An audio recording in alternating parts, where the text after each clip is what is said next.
जो ये तरह तरह की जो खींचातानी है, आत्मग्लानी है, ये संसार की आसक्ति है, संसार का आकर्षण है, संसार के रिश्ते नातों सगे संबंधियों का जो मोह पास है, जो ईर्ष्या है, द्वेष है, ये सारा जो घास फूस जो है, ये जो सारा कचरा है, ये बाहर नहीं निकलेगा। बाहर से देखने से ये ऐसा नहीं होगा। तीर्थों के ऊपर स्नान करने से ये साध संगत जी अंदर की मैल नहीं उतरती, बाहर की उतर सकती है लेकिन अंतर की नहीं उतर सकती। और बड़े ताज्जुब की बात मैं आपको बताऊं कि जब इंसान किसी तीर्थ पे स्नान करने जाता है, पहले तो आप अपनी मैल वहां पर उतारता है और अनेकों लोग वहां पर स्नान करते हैं और वहीं से जल भर कर ले आता है कि ये तो विशुद्ध है, ये तो शुद्ध है, और उसको बहुत पवित्र मानना शुरू कर देता है। तो इससे बड़ी और क्या अज्ञानता होगी, क्या नासमझी होगी।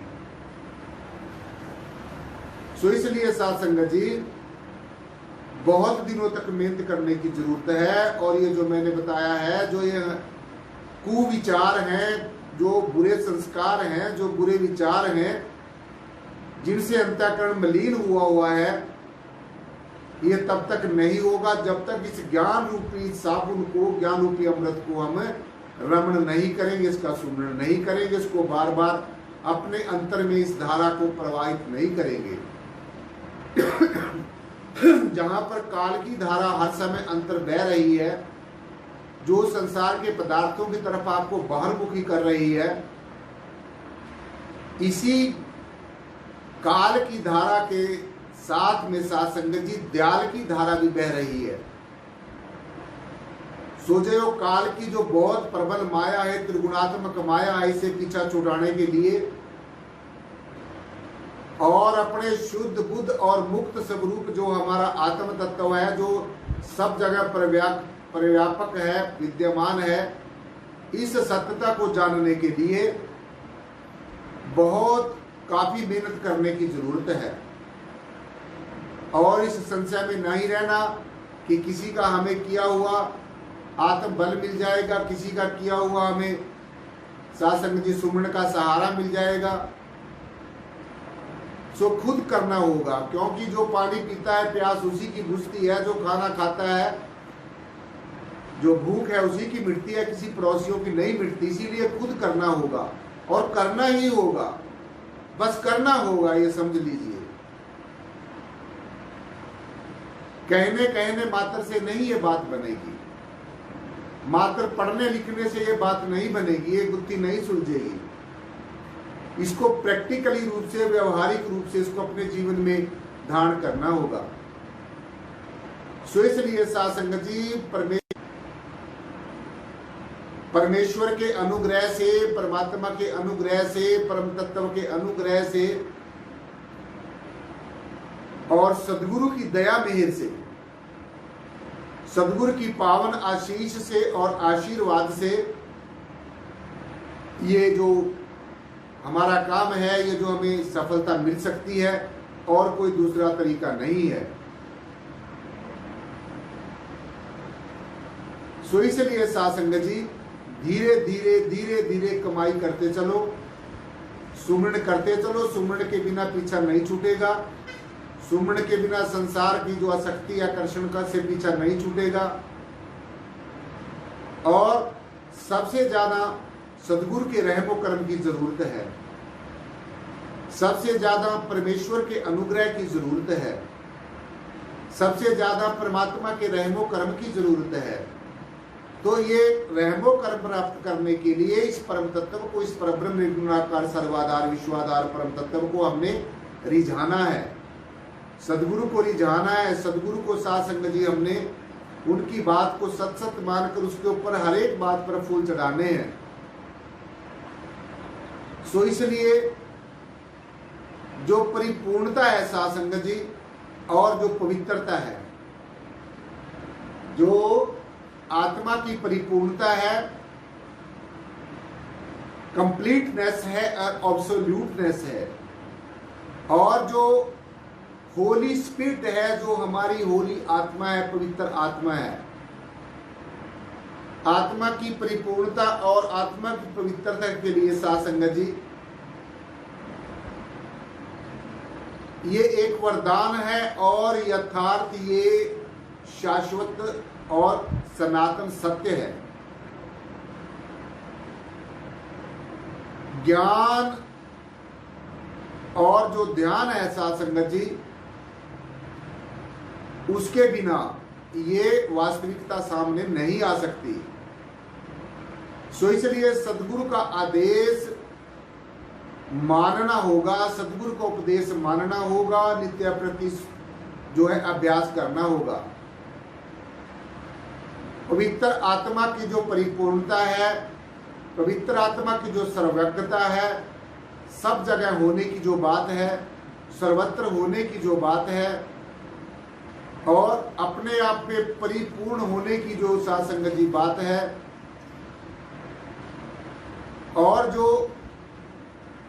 सदगुरु के प्रति समर्पण और सदगुरु के प्रति मन वचन कर्म से शरणागत भाव होने की जो बात है,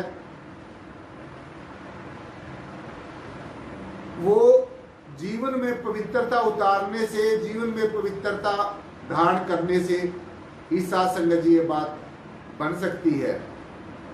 और पवित्र जीने के लिए, पवित्र जीवन जीने के लिए साथ संगत जी आत्मा की परिपूर्णता बहुत ही ज्यादा अनिवार्य है। ये एक ऐसी योग्यता है जो हर एक के अंदर होनी चाहिए। जो हमारी पवित्र आत्मा है, जो परमेश्वर की आशीष और आशीर्वाद है, जो सदगुरु का दया भरा हाथ जब साथ संगत जी हमारे ऊपर होगा, तो फिर निश्चय ही जो हमारी आत्मिक शक्ति है वो जागृत होगी। आत्मिक शक्ति है वो जागृत होगी, और आत्मिक शक्ति के जागृत होने से साथ संगत जी शारीरिक बल भी मिलेगा, आत्मिक बल भी मिलेगा, और मानसिक बल भी मिलेगा, और जो चहुमुखी विकास है, चाहे आप किसी भी फील्ड में काम करते हैं। आपको मैं सीधी सीधी बातें बता रहा हूं। बड़े बड़े संस्कृत के श्लोक और वेदों शास्त्रों उपनिषदों की वाणी इसलिए नहीं साथ संगत जी मैं बोल रहा हूं कि वो तो आप अपने घर भी पढ़ सकते हैं। बस जरूरत है इस रहस्य को जानने की, जरूरत है इस आध्यात्मिक रहस्य को जानने की, स्पिरिचुअल मिस्ट्री को जानने की। सो इसलिए जो जरूरी है, जो यथार्थ है, उसको जीवन में धारण करना है। जो बेकार की निरर्थक बहसबाजी है लौकिक शब्दों के आधार पर, इसको सिरे से नकार देना है, बिल्कुल छोड़ देना है। अपने आप को हमेशा खाली रखना है, ताकि परमेश्वर के जो वचन हैं, सदगुरु के जो वचन हैं, वो हमारे अंतःकरण में प्रवेश करेंगे। और अगर अंदर से खचाखच पहले ही भरा होगा जीव, तो फिर उन वचनों का कोई प्रभाव नहीं पड़ेगा। और मैं ये बात आपको बड़े स्पष्ट तौर से बताना चाहता हूं कि परमेश्वर के वचनों में बहुत शक्ति होती है, सदगुरु के वचनों में बहुत शक्ति होती है, और परमेश्वर के वचन, सदगुरु के वचन कभी भी प्रभाव से रहित नहीं हो सकते। सदगुरु के वचनों का, परमेश्वर के वचनों का हमारे जीवन में निश्चय ही प्रभाव होता है। सदगुरु के वचन, परमेश्वर के वचन कभी भी प्रभाव से रहित नहीं होते। तो इसीलिए जो प्रभु भक्ति है, उसके लिए परमेश्वर के वचनों को मानना होगा, सदगुरु के वचनों को मानना होगा। तभी हम परमेश्वर की आशीष के पात्र बन सकेंगे, तभी हम सदगुरु के साथ संगत जी आशीर्वाद के पात्र बन सकेंगे। तो इसलिए जो प्रभु भक्ति है, जो परमेश्वर के वचनों का पालन नहीं करता, इस प्रभु भक्ति के मार्ग पर चलने के लिए जो परमेश्वर के वचनों का, सदगुरु के वचनों का जो पालन नहीं करता, जो उनके वचनों की अवहेलना करता है, जो उनकी आज्ञा की अवहेलना करता है, उसको मानता नहीं है, और परमेश्वर के अनुग्रह का वो पात्र नहीं बन सकता जो परमेश्वर के वचनों की अवहेलना करता है। सो आओ अपने सब संशयों को छोड़कर, हर एक तरह की मूढ़ मान्यताओं को छोड़कर, तरह तरह के निरर्थक रीति रिवाजों को छोड़कर, संसारिकता को छोड़कर परमेश्वर की आशीष के पात्र साथ संगत जी हमने बनना है और आत्मा की पवित्रता में और परमेश्वर की परिपूर्णता में विश्वास करना है कि परमेश्वर अपने आप में परिपूर्ण है और हमारी आत्मा जो वो एकदम पवित्र है, किसी तरीके से प्रभावित नहीं होती, हर हाल में हर काल में एज इट इज रहती है, जो कि त्यों रहती है। सो इसलिए एक उड़ान भरनी होगी साथ संगत जी, संसार की तरफ मुख अपना जो पीठ करनी होगी और निराकार की तरफ अपना रुख करना होगा, अपना मुख करना होगा, निराकार की तरफ पूरी तवज्जो के साथ परमेश्वर का ध्यान करना होगा, बंदगी करनी होगी, इबादत करनी होगी, तभी जाकर हमारी जो साथ संगत जी ये जन्म जन्मांतरों की जो उलझी हुई पहेली है, ये जो उलझी हुई जो बुद्धि है, तभी जाकर साथ संगत जी ये सुलझ सकती है। सो इसलिए उमड़ना होगा, जैसे एक नदी समुद्र में मिलने के लिए उमड़ती है, प्रयास करती है, संघर्ष करती है, और जब नदी समुद्र को मिलने के लिए चलती है उसके लिए कोई रास्ता नहीं होता, वो अपने प्रभाव से अपना रास्ता खुद बनाती है और अंततः समुद्र में जाकर मिल जाती है। और आपके लिए तो रास्ता भी स्पष्ट है, आपके पास साधन भी है, ज्ञान रूपी जो साथ संगत जी आपको साधन दिया, इस ज्ञान का सहारा लेकर, इस ब्रह्म ज्ञान का सहारा लेकर, इस युक्ति का सहारा लेकर और इस सदगुरु के आदेश को मानकर इस रास्ते पर चलकर आप भी ब्रह्म के अंदर, इस परब्रह्म निर्गुण निराकार सर्वाधार विश्वाधार परम के तत्व के अंदर एक रूप हो सकते हैं और जीते जी हो सकते हैं। जैसे नदी उमड़ती है समुद्र में मिलने के लिए, ऐसे ही आपको भी उमड़ना होगा, एक अपने अंदर एक उमंग पैदा करनी होगी, अपने अंदर एक संकल्प करना होगा और अपने अंदर पूरी निष्ठा और पूरी लगन करनी होगी, तभी जाकर साथ संगत जी जिज्ञासु का जो अंत्यकरण है वो पवित्र होगा और पवित्र ही पवित्र के में मिल सकता है। पवित्र आत्मा ही पवित्र आत्मा के साथ स्पर्श कर सकती है, पवित्र आत्मा ही पवित्र आत्मा के साथ एक रूप हो सकती है। जब तक मैल है साथ संगत जी, जब तक ये आत्मा के चारों तरफ जो मन बुद्धि चित्त और अहंकार के जो आवरण है, जब तक ये नहीं उतरेंगे तो जो आत्मा है वो पवित्र आत्मा के साथ में स्पर्श नहीं कर सकेगी, पवित्र आत्मा के साथ एक रूप नहीं हो सकेगी। इसलिए जिज्ञासु का अंदर से और बाहर से रूपांतरण होना बहुत ही ज्यादा जरूरी है, अति जरूरी है। और वो रूपांतरण कैसे हो सकता है?